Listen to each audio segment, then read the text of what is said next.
রাদিয়াল্লাহু তাআলা ছিল কালো, মানুষ কিন্তু তাকে দেখতে পারত না, কিন্তু সেই লোকটা ছিল আল্লাহর কাছে ভালো।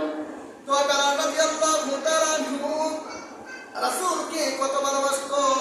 নবীজি যখন মৃত্যুবরণ করলো, মৃত্যুবরণ করার সময় বেলাল মদিনা ছেড়ে হাবশাতে চলে গেল। বেলাল ছিল হাবশে, অনাথে জায়গার মধ্যে নবীজি নাই, আমি আর মদিনার মধ্যে থাকবো না, এই কথা বলে বেলাল মদিনা থেকে চলে গেল।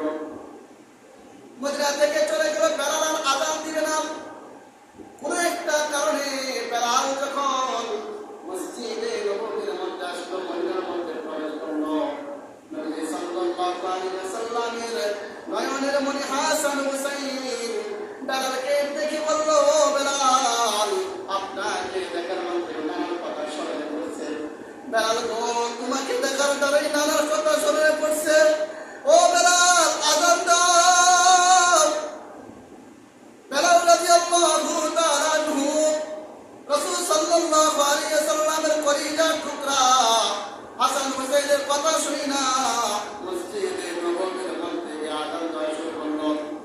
মদিনার সমস্ত মানুষ অপেক্ষায় আছে, বেলাল আযান দিবে আর আযানের জবাব দিবে। মসজিদে নববীর মধ্যে গিয়া বেলাল দাঁড়ায় আছেন, আল্লাহু আকবার, আল্লাহু আকবার বলল, আশহাদু আল্লা ইলাহা ইল্লাল্লাহ, আশহাদু আল্লা ইলাহা ইল্লাল্লাহ। বেলাল যখন বলে, আশহাদু আন্না মুহাম্মাদার রাসূলুল্লাহ, এই বাক্যটা বলার সাথে সাথে বেলাল রাদিয়াল্লাহু তাআলা জমিনের মধ্যে লুটে পড়ে গেল। মদিনাবাসী বলে, আযানের আর তো শব্দ পাই নাই, বেলালের কি হয়েছে? গিয়ে দেখে বেলাল মসজিদে মিহরাবের মধ্যে, মসজিদে নববীর মিহরাবের মধ্যে এই বাক্যটা লুটিয়ে পড়ে গিয়েছে। বেলালের যখন জ্ঞান ফিরে আসলো, বেলালকে জিজ্ঞাসা করলো, বেলাল, তোমার কেন এমন অবস্থা হয়েছে? বেলাল বলল, আমি যখন আশহাদু আন্না মুহাম্মাদার রাসূলুল্লাহ বলতাম, তখন নবীজির ঘরের দিকে তাকাইয়া নবীজির চেহারাটা দেখতাম। আজকে আমি এই বাক্যটা বলে চেহারা করে দেখি আমার নবীজি নাই, নবীজির বিরহ যারা আমি কিন্তু সহ্য করতে পারি নাই।